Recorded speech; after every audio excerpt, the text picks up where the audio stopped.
Namaste, and welcome to our continuing series, Explorations in Savitri, with our beloved Alok Pandey.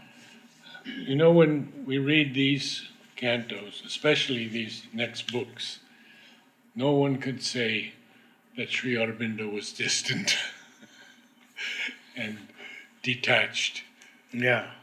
No one could say that. They are just so filled with love. Well, that is the essence of creation. So, without love, there would be no creation, and no way that creation can go back to the Creator. Love is the power which has plunged itself into creation. Love is the power that takes you back to the Creator. Yes. And the Divine Mother is of course, embodiment of that love. So we're in Book 4, the Book of Birth and Quest, and we begin Canto 2, the growth of the flame. So, as I've been saying, the background is that Sri Aurobindo is describing the birth, the process of avatarhood, the purpose of avatarhood, and how the avatar leaves an example for us to follow in the life, and through all these lines, through the life of the avatar, the Divine Mother, Sri Aurobindo is also describing to us some profound truths.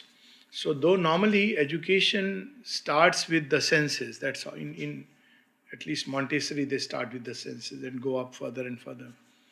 But when Mother was asked what is the normal process of development, she said it starts with consciousness, the Shakti. And then you go through that whole process, meaning thereby there is a consciousness which, as a child, we are in contact with it, and then that begins to unfold itself through the senses, through the sense of aesthesis, through the heart, emotions, and through mind. It begins to blossom. But consciousness is the primary seed. So, what we read in the previous canto is primarily the consciousness that the Divine Mother has brought with her.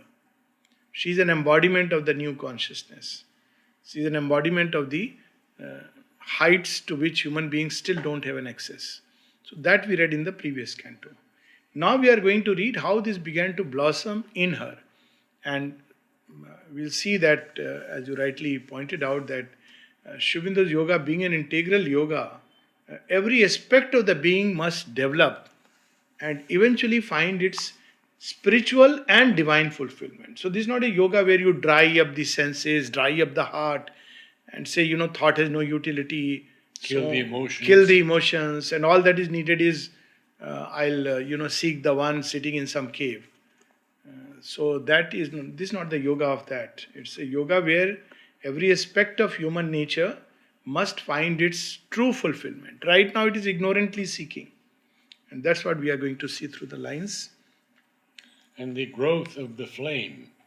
Yes. Savitri is the flame. Flame child. She has come and she is how this develops. And first Sri Aurobindo describes the best settings in which blossoming takes place naturally. Unfortunately, we have lost it and we have tried to recreate it with artificial means. A land of mountains and white sun-beat plains, and giant rivers pacing to vast seas. A field of creation and spiritual hush. Silence, swallowing life's acts into the deeps of thought's transcendent climb and heavenward leap. A brooding world of reverie and trance, filled with the mightiest works of God and man, where nature seemed a dream of the divine, and beauty and grace and grandeur had their home, harbored the childhood of the incarnate flame.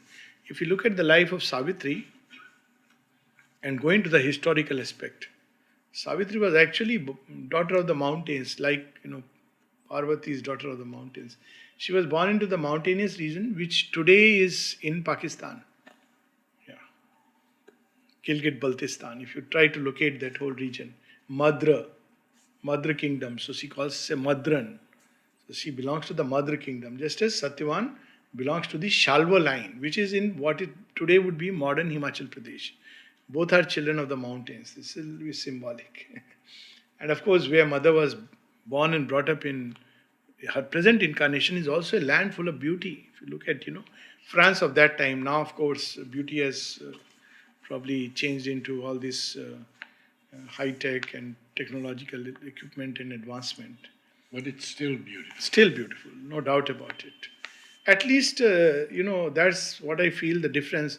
In India, we have shunned beauty and we have neglected it and not allowed it to develop. So many spots I have seen in India, wherever I have gone, which are exquisitely beautiful, which can be developed into a massive place.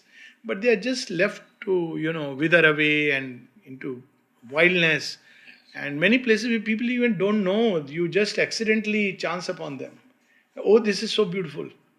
So, but in the Western world, they've cared for it and something very nice. It itself refines, brings a certain refinement in the being, a certain degree of culture. So we have lost that because of the Mayava, delusionism. Life is meaningless. Bhaj Govindam, there is only beyond. All this is illusion. And we have to teach to illusory beings about illusion. And the teacher and the taught are both illusionary creations. So it's also absurd. But India is the land of Shakti. That's what we must. That's what Savitri is about. She is the Shakti. The first 10 lines that you read were one sentence. Yes. And I couldn't stop because, it was flowing from one to another. Can't stop. Normally I can pause, but it's just flowing into silence of thoughts. So if you stop, it will cut away the sense. Exactly. Sometimes you can pause, but here there was no way you could pause. It's one description of the place. And we wish one day education will become like that. There will be no more schools. And there will be just nature. And there will be some guides. And you are in nature. And you raise questions. And you come back and the master tells you about what all you have observed. That is real education that grows organically through life. Now it's so artificial. A for apple, leaf is green because of chlorophyll. You learn physics, you learn mathematics, but you can't deal with life. You don't know how to handle your emotions. There is the jungle out here. I saw a video the other night on an American Indian seer. And he says, America is dying. Now that's very strong, but Yeah. I understand his point because he says we have lost contact with nature. Yes. It's a pity because you see this ancient fable of Satyakam, who is taught by the Guru about the highest knowledge, which is Brahmagyan, just by sending him into the forest with 100 cows, and the only command is come back with 400. By the time he is adult and he has got Brahmagyan, because you are learning through everything. Everything teaches. You need not know its scientific aspect, but very intuitively a knowledge will come across, and like that movie Blue Lagoon, which very intuitively many things will develop in you. And of course, best is like the Gurukul, if you have a Guru there, master there, and few of those who have gone through that process who can help you to grow up and understand. But The great Luther Burbank, who lived in California, had gone so deep into nature that in a line of 10,000 seedlings of plum trees, he would pick out the 2 that would be superior, just walking down the line. amazing. So, even fragrances, mother says you can separate them. Yes. And through the fragrance, you can connect with the soul of the species. Yes. So, right now, we see the flower. We hardly notice the fragrance, what it means, how they mix, how they blend, how they match. Everything is a whole world which we don't know, because but that's the real world. We are disconnected. Human beings have a fragrance, or the lack of it, or the perverse of it. And you can know the nature of a person just by the smell. Yes. Unfortunately, people have learned even to mask it through perfumes. But you can know an approaching illness just by the smell. Mother said, it is largely the fragrance of the flowers that made me begin to name them. Yes. So it's a whole world which we are disconnected with. So I think education will truly begin in the real sense one day when all the classrooms will be dismantled. And I think it is moving in that direction. That's why she named the last school, one of the schools in Aurobindo. Over her vast millennial influences, we know about this story of the mother where she would, from the age of 5, very early age, she would come in contact with many of these beings. At one place, mother says, of course, she speaks about the masters, but at another place, she says in the agenda, she says, my child, I know all the gods of all the religions. Yes. At different points of time, they came in contact with her. So when we speak about millennial influences, now look at this line so pregnant with meaning. What is a millennial influence? Our influence, an average person says, maximum extending to his immediate field of work over few children. That too now, thankfully, children are freed of these influences. Okay, family, maximum.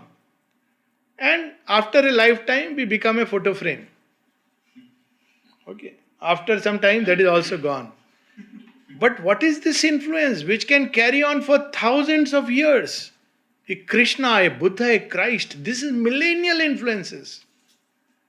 And he says, over her watch. Millennial. Because they knew this is the protecting summoned her. child. We have these stories in the Purana. Summoned child. Yes. Gods are watching. These great masters are watching. So when we speak about Sri Aurobindo is no more there, we are being so stupid. Millennial influences, he would continue for the next God knows till the earth is transformed, because they are not embodying. So she is an embodiment of a force, a consciousness that all the gods have come down and they are watching. Oh, here is the summoned child. And the deep godheads of a grandiose past, there it is, looked on her and saw the future's godheads come, as if this magnet drew their powers unseen. So we have this story of the mother where she would sit and all these gods would come when she would meditate. What is this new Leela? They must be wondering. And they would come and sit, and mother describes so semi-humorously, they would sit there all on the ledge. Because the divine mother is there. Human eyes can't, because we see only the external. But the gods see, the masters see. So many stories. Abdul Baha recognized in her. So he says, you take over my sect. And she says, no, this is not my work. Rabindranath Tagore wanted her to come to Shanti Niketan. No, that's not my place. So, millennial influences, they are watching over her. And like a magnet, she is drawing these powers. Earth's brooding wisdom spoke to her still breast, mounting from mind's last peaks to mate with gods, making earth's brilliant thoughts a springing board to dive into the cosmic vastnesses. So you see, when a child is born, he is born with wonder. So everything is wonderful and he wants to know about everything. Steps in classroom education to make us more and more dull till that wonder is lost, because we have all the answers and none of the answers is the complete truth. But we walk with a degree, and that's why academic people are the most difficult people, because they harbor this illusion of knowledge. So this is what classroom education normally does, that I know because I have read in my MA this course. And it becomes rigid and fixed. You hold on to it, not realizing that if you want the true knowledge, you have to break free from all this system. And so here it is that, use the earth as a pedestal. Look at a new way of looking at earth. We read about it in many of the scriptures. As a child, I grew up reading Prithvi Hamari Mata, the earth is our mother and goddess. So every time there would be lot of heaviness and darkness upon earth, asuric forms, the earth will go as a goddess to pray to the divine for intervention. So a simple child believed it. Then education taught me, no, it is just matter. It is not a goddess. So it is not a goddess, so I started throwing plastic here and there. It's just matter. Then again I am learning that she is a goddess. So wonderful. We have to learn it, but through a very twisted way. But that is the intuition she is having, that earth. So she is looking beyond earth's brooding wisdom. There is a wisdom that broods in earth, which we can see if we look at, today itself we were, talking casually that look, the temperature here is such and temperature there in Delhi is such. And if you take this whole earth, just the variation, you will develop a wideness of consciousness at a given point of time. There are so many different states of consciousness simultaneously existing, even most materially in the weather upon earth. So leave aside these psychological states and seekings and emotions and everything, and it's a whole world to explore. The knowledge of the thinker and the seer saw the unseen and thought the unthinkable. So it's very interesting that there is a difference, first of all, between the thinker and the seer, and most of us are really unable to make, and it's a pity that in academia, Sri Aurobindo is looked upon as a philosopher. And when somebody says, I say, in the land of India, you must know at least the difference between a thinker and a seer. But the wisdom has to use words to embody. Words are an embodiment. But when we use thought to climb is one thing. And when we have the knowledge and use thoughts to express, it's quite a different thing. It's like two different modes. It's complete reversal. So here he is using a very interesting phrase. The knowledge of the thinker and the seer saw the unseen and thought the unthinkable. How do you think the unthinkable? It means that which is beyond thought is taking a body of thoughts and words and speech and expressing itself. Opened the enormous doors of the unknown, rent man's horizons into infinity. So our horizons are now limited by the mind and senses. Senses construct reality and the mind adds color to it. So somebody recently sent a WhatsApp video. Some people get very excited about these things, that touch this picture and it'll get colored. Well, that's what has been happening all through life.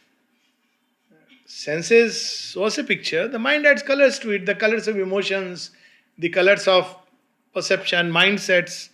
Oh, it fills the color and we are trapped within it, our own created. But truth is beyond. The spiritual consciousness is beyond. Some beautiful lines again. A shoreless sweep was lent to the mortal's acts.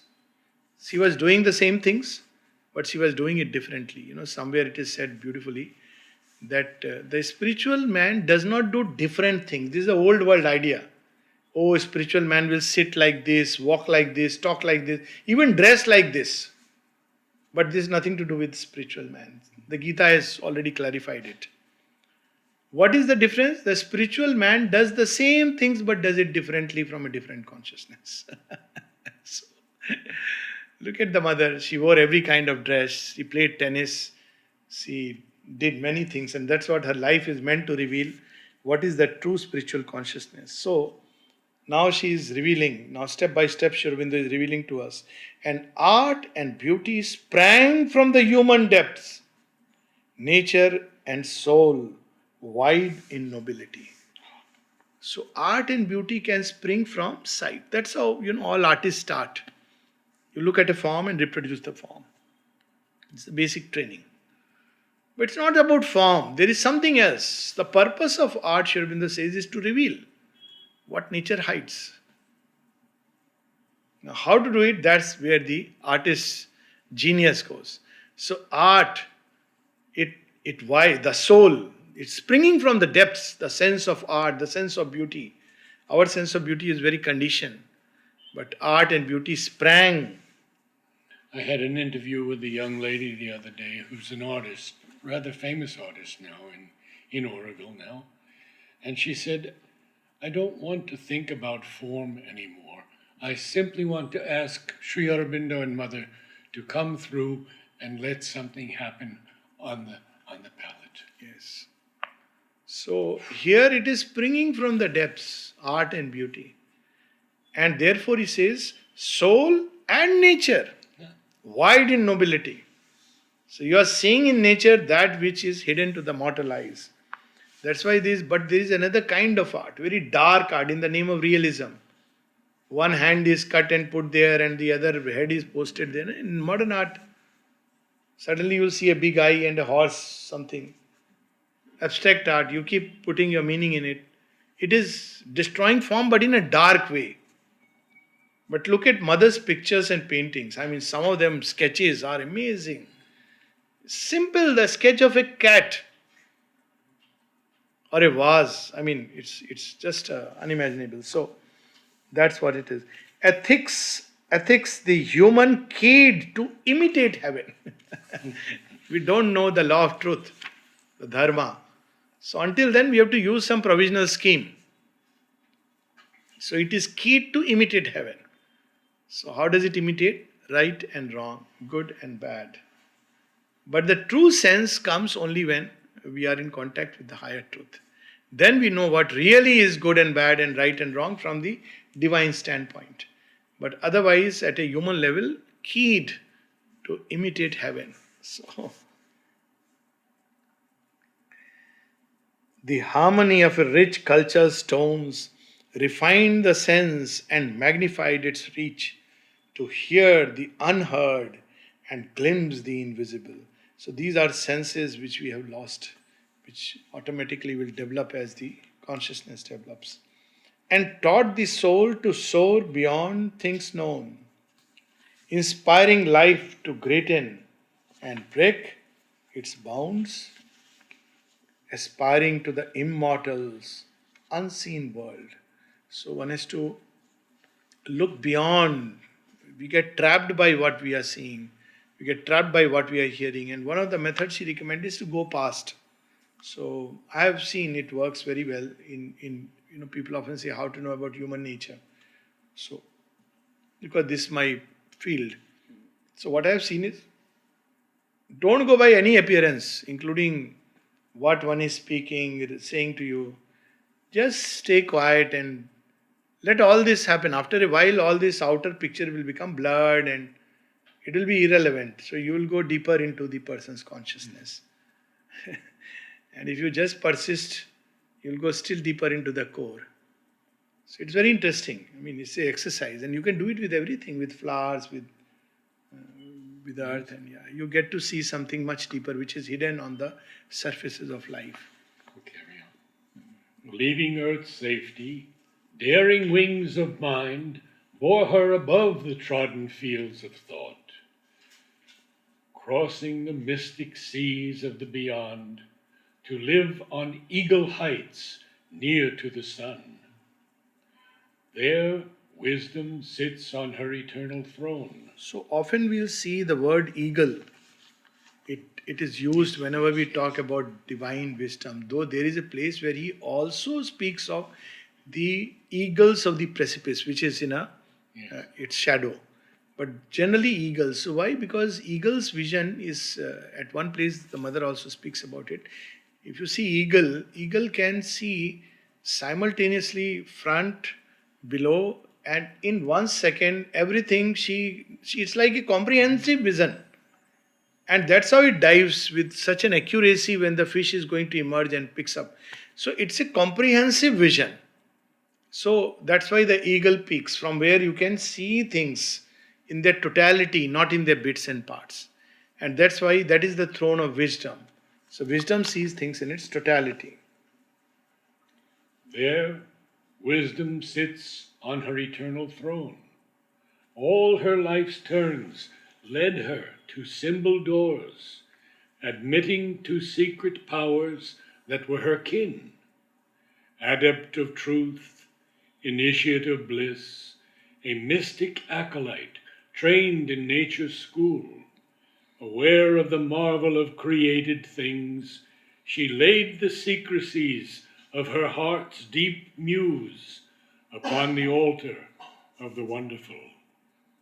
Her hours were a ritual in a timeless fane. Her acts became gestures of sacrifice. Yeah, so beautiful lines which are revealing her inner state. Yes. Leaving earth's safety, daring wings of mind bore her above the trodden fields of thought, crossing the mystic seas of the beyond to live on eagle heights near to the sun. So, what is safety of the earth? We are taught that no, don't think too much about all these high things, they are meant for old age. Right now, you should think only of practical, pragmatic things because that's what is going to earn your bread and butter. So eventually, we are not satisfied with bread and butter. So after we have earned the bread and butter, I don't know, no, not now. You should also get jam along with it. And after you have started getting the jam, then you want those, what is that, chocolate spread and cheese. So ultimately, the bread and butter keeps on increasing and there is no end. By the time all the cheese and the chocolate spread is accumulated all over your body, then you can't think and go beyond earth safety. So earth safety, but that's how we are taught even in houses. And what is sad is Indian homes, which should instinctively teach us to, look up to the beyond. But no, this is important. First. Now this first keeps becoming first. And the other thing is last. So, but she has crossed the barrier of earth safety. And yet, children, in your dreams you fly. Yes. And you reach all kinds of places. These are the most important things. Also, at one place, very interestingly, when Sri Aurobindo describes in the Indian context why there was a fall. So he has given different reasons like Shakti, we stopped worshipping Shakti, then illusionism. At one place he says, how to regain it? He says by the same process, by reversing the process through which we lost it. So what is the process? He says we have become scared of thinking. We are afraid of thinking. So everything we want ready-made. But we must challenge everything now. We should start with that. Challenge everything. Don't just blindly accept. Challenge everything and start going deeper and deeper. So then he says that our ancient forefathers swam in a sea of thought. They are not afraid of thinking. We are afraid of thinking. And sometimes we even discourage thinking. Jada mat soch. Papa ne bol diya hai bas. Father's truth is ultimate truth. Till one day the child has to say, "Aap kya gyan mein rehte ho?" Mahagyani, are you the person endowed with wisdom? Children have not started, but one day they are going to say this. Like when children, parents, I have heard a child say, when, no, you must get married. So one of the child asked the parent, child means grown up. What did you get after your marriage? Are you happy? Now, you are nonplussed. So the parents are looking and tells me, see, this is the situation. I said, it's a correct situation. It's already happening. Yeah, it's happening. I'm saying something which I saw in front of my eyes. So I had to say like this, that but what she's saying is true. She's saying something false. So you have to discover new ways. It's not about for or against marriage, but you have to discover a new way to be. And that's where we have to think, to allow thoughts to go beyond. And Sri Aurobindo speaks that he studied more than any scientist. Yes. But we are given these borders and limits beyond which you cannot. That's why sometimes travel helps a lot. In ancient times, the children at a certain age were asked to go around the country and see Deshatan. So I often advise parents after 15 or 16, you send your child alone to some place or some places. Okay, you have to take care that, where you are going, staying, but you must explore the world. And you grow up so much. Even if you go within India, 4 different places, you will discover, oh, I thought this is the best. But there's so many ways that people live. And each is valid in their own right. And then, of course, if you travel around the world, it expands your mind and prepares you for the psychic emergence. Because, as he says, you have to discover something which is beyond the context of your birth. Time and space. Because psychic is not limited to my parentage. So, so all this helps. All her lives, their wisdom sits on her eternal throne. All her life's turns led her to symbol doors, admitting to secret powers that were her kin. All the life's turns. How they lead to secret powers? Because when we face challenges, we can either have stock ways of dealing with them, or we discover from within the energy, the power, the knowledge which is already there. And when we are faced with the challenge of life, we face it. So, in practical terms, it means when children go through issues, don't give them ready made answers and ready made solutions. Tell them, okay, what do you think? What do you feel? What do you feel you should face this issue? And then they will begin to face the challenge while you are there. That's how divine operates. Divine doesn't come and drop a book into our hands and say, you read it, you will find the answer to the situation you are facing. He teases us, challenges us, till finally one day, if we are fortunate enough not to meet a Panditji, suddenly some knowledge bursts forth. That's the beauty of it. So Panditji will tell you, do this Rahu Kalam, this Dosham, and he'll put everything in a fixed format. But life doesn't run in fixed format, nor the divine lives according to fixed format. So that's why people who give fixed formulas of life, be a little careful. When Swami Vivekananda was asked, you speak so beautifully, why don't you say some do's and don'ts? He says, that's not my task. Awaken and inspire and leave the rest to happen from within. Yes. For each one. She laid this now comes some marvelous lines. Adept of truth. So adept, somebody who is already an expert. Adept of truth, initiate of bliss. So on the basis of truth, you initiate a whole road to bliss.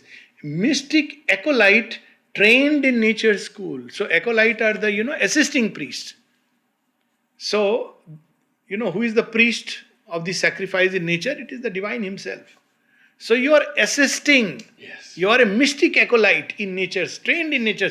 Nature has taught you the law of sacrifice. So it is the divine who is conducting the sacrifice, but you are assisting in the process. So she is a mystic acolyte. So it's so wonderful. Aware of the marvel of created things. So the wonder and marvel we have lost. Aware of the marvel of created things, she laid the sacrifice of her heart's deep. She laid the secrecies of her heart's deep muse upon the altar of the wonderful. So all knowledge itself was offered back, and all that she was musing within. Practically, how to do it? Well, communicate with the divine. Write all that is happening inside you in a diary. Speak to her, and slowly you will see that it is getting changed. But what we do is, in our own little circle, we begin and end our life. And worst is when we talk to relatives to get an advice. Most dangerous thing. Those who have done it have invariably, miserably failed in life. Please, our relatives are very difficult people. Maybe one or two may be good, but no, they are called relatives, not absolutes. And everybody will come with a word of wisdom. Then there are friends, all kinds of friends.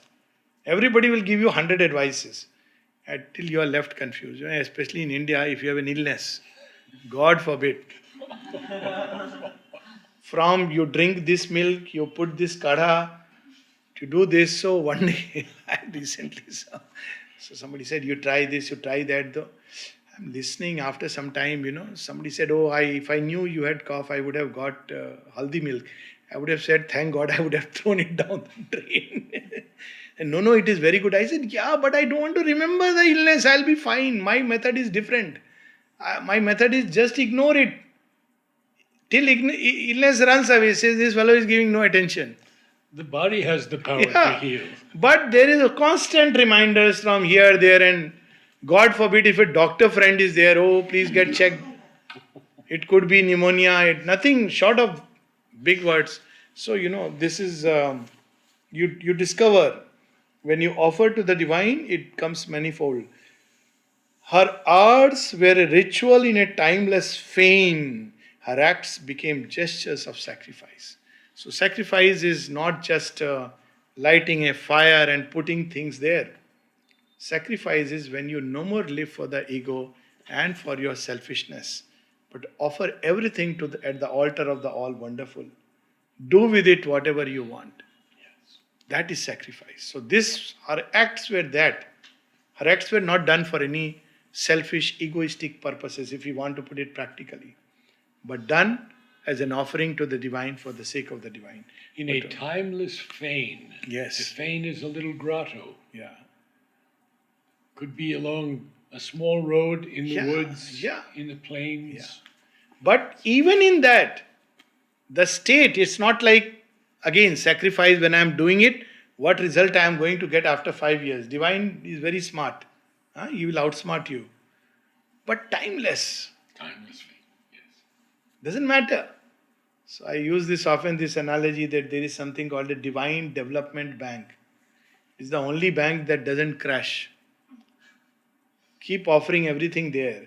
When you need, what you need will be given to you. You don't have to worry about it. DDBI, don't forget.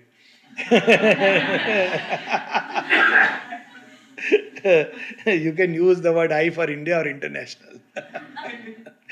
But it is DDB, Divine Development Bank. It's given with fully developed.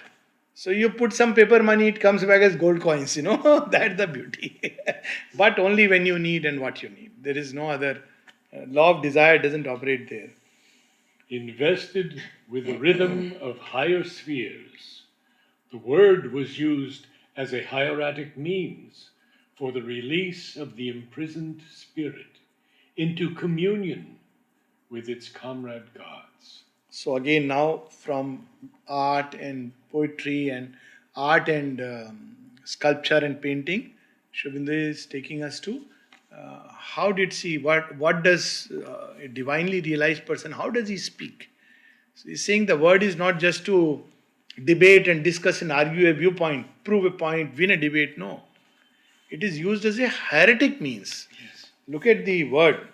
So it is like for the release of the imprisoned spirit. A word, a phrase, a sentence is enough to sometimes unlock a door inside.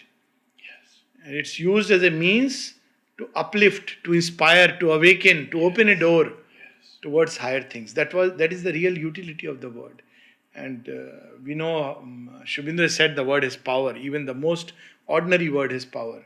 But we know how badly we use it. And,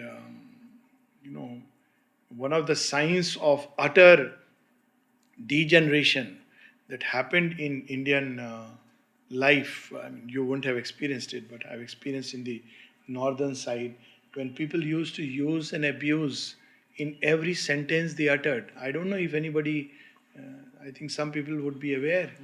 It was a way of life. When I grew up, and even people who are religious and everything, and it just was picked up. The worst kind of abuse. Every few sentences, even to a friend you are addressing like that. When I grew up, it was like a deep revolt. And I said, what is this nonsense? You guys, you don't know what you are speaking. Oh, he's a rebel. So, no, we don't mean it. I say, if you don't mean it, why are you using it? That means your words have no meaning because, and it is accepted. That's, it's a sign of utter degeneration when we accept something which is false and dark. The least we can do is to say it is not accepted, not acceptable, not done, whoever it be. You look at Western movies and they're filled with it. Yeah, it's filled with it. And often it has become a way of life, of communication. Yes. So now, but what is the power of the word? This is the degradation of the word. And Mother says it can go to a point where it can become a means for spiritual suicide. And then people speak about spiritual consciousness and, I don't understand, Savitri. First start with these basic things. At least let the word be a word of truth. Start with this practice. Then the word of truth will open its doors. It works both ways. A whole sadhana of word. So the word has power. And we let this power be used by anger, fear, dark kind of, criticism and everything possible. Jealousy, hatred, crassness. But what Savitri was using the word as a hieratic means. So when she spoke, there is a prayer of her where she says, yesterday when I spoke, your light expressed itself through my mouth. And that's what she described with experience with Abdul Baha. Abdul Baha tells her, today I am not well. He was son of Baha'u'llah, the founder of the Baha'i sect. So he asked Mother to speak. Say, I am not well. Will you speak? She says, but I don't speak. So it doesn't matter. You just sit there and speak. Exactly the same experience like Sri Aurobindo when he said, how will I speak? Because my consciousness is silent inside. He said, no, you just go to Narayana and speak. He says, okay. And read that speech. It is there in Collected Works of the Mother, Volume 2. And then she says that when later on, much later, than when I was asked to speak, I just sat there. And it was the light which was expressing itself. So, word can be used in this way. Even everyday words. It's not that one has to speak something. Just a simple word like, look, have a beautiful day. Or simply, you look beautiful. When a person says it with the inner consciousness of beauty, then it awakens the deeper beauty inside. It's not about physical, but something much deeper. These are the words which, can awaken. And that's why mother's bonjour. Oh, yes. You hear it. Bonjour, my child, good morning. It's like, it looks like, whatever time you hear it, looks like, oh, bonjour, Yes. good morning. When we began the Om choir, Mother told us many things, but the one thing she said, have no preconceived idea as to what will come down. Beautiful. So here we have invested with the rhythm of higher spheres. The sign of a word which is in contact with higher reality is that there is a rhythm in it. Its tone itself changes. You look at Sri Aurobindo's prose writings, synthesis of yoga. It is poetry in prose. There is a rhythm in it, so it carries that rhythm. If you hear mother's words, not read it, hear her words, you will feel that you are listening to some music. After some time, it's like wonderful. Like it doesn't matter what you are understanding, just the word when she is speaking. So invested with the rhythm of higher spheres, which is the mantra, word lifted to its ultimate heights is mantra. And stage should come when whatever you speak becomes a mantra. Invested with the rhythm of higher spheres, the word was used as a heretic means for the release of the imprisoned spirit into communion with its comrade gods. Or it helped to beat out new expressive forms of that which labors in the heart of life. And Sri Aurobindo has used this very effectively. New expressive forms.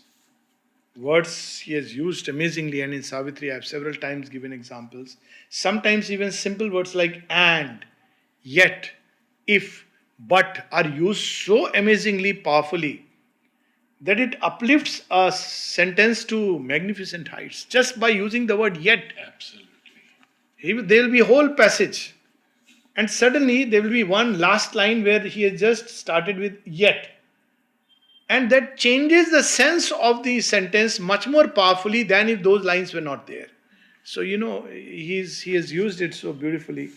So, that forms which are hidden in the heart of life. So, that's why when Gokak was asked by someone, do you really think that, about Sri Aurobindo's English, what do you feel about it? Because a lot of people don't understand. This is English. They try to no, this comma, this full stop, this should be like this, it should be like that. So he gave a very beautiful, befitting reply. He said, no, Sri Aurobindo does not speak English. Yes. What Sri Aurobindo speaks is English. Yes. Now, just what you're referring to in that next sentence, he begins the sentence with or. Yes, or, after a period of God. Yeah, so absolutely. Just what you were saying. Yeah. Or it helped to beat out new expressive forms of that which labors in the heart of life. Now you see that contrast. On one side, it is releasing the imprisoned spirit. On the other side, it's beating. Now if you look at the word beat, it's a little harsh. But what is it beating? Forms which are not ready to be born. It is bringing them out by the power. So on one side, it's a mantra which is lifting up. On the other side, it is a mantra which is wings of power. It's burning with wings of power and with those fiery wings, and it gives a new form, new expression. 2 more lines and then we can stop. 3-4 lines more. Some immemorial soul in men and things I'll read from beginning.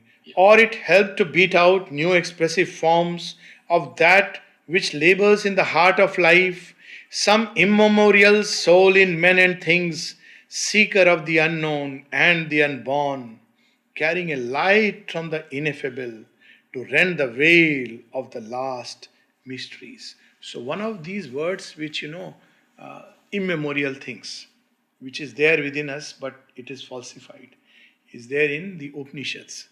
One of them is Soham Asmi. He am I. Now this is an immemorial truth. We have forgotten. But we have distorted into, yes, this is me. But this is me is not just this little me. Soham Asmi. I am that. There is, Isha Upanishad that is there, and Sri Aurobindo translates it beautifully. That and this, there is no difference. He am I. Soham Asmi. There is another very powerful word which can unlock the doors is Tattvamasi. Thou art that. Thou art divine. Just imagine if every day we remember this. I am in my deepest essence divine. So whatever people may say, you are a fallen fellow, you are useless, you are a failure. Okay, I am the divine who is going through failure. It's okay. The divine can fail, can't he? For the joy or delight of experiencing failure. What's wrong with it? But I am divine. Fallen, what is that poem? I triumph when downtrodden. Yes. Like that.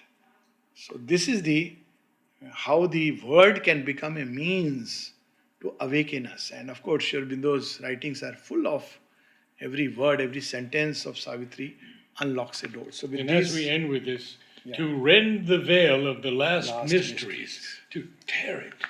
He speaks often of the veil, to tear the veil. The story of Sri Krishna, everybody has heard, and everybody knows about the childhood and everything. He went to school at Sandipani Ashram. But how did Sri Krishna recover the Brahma Gyan? He is described in the Gita as this is Brahma Vidya, Yoga Shastra. Do you know how he recovered? Who was just like with Sri Aurobindo, there is no guru like that. But one word from Lele Maharaj, Vishnu Bhaskar Lele, was enough to open everything. And he said the word in English. Thoughts are coming. Yes, I can see it. Reject them. And then, when he has to go out, how will I act in the world?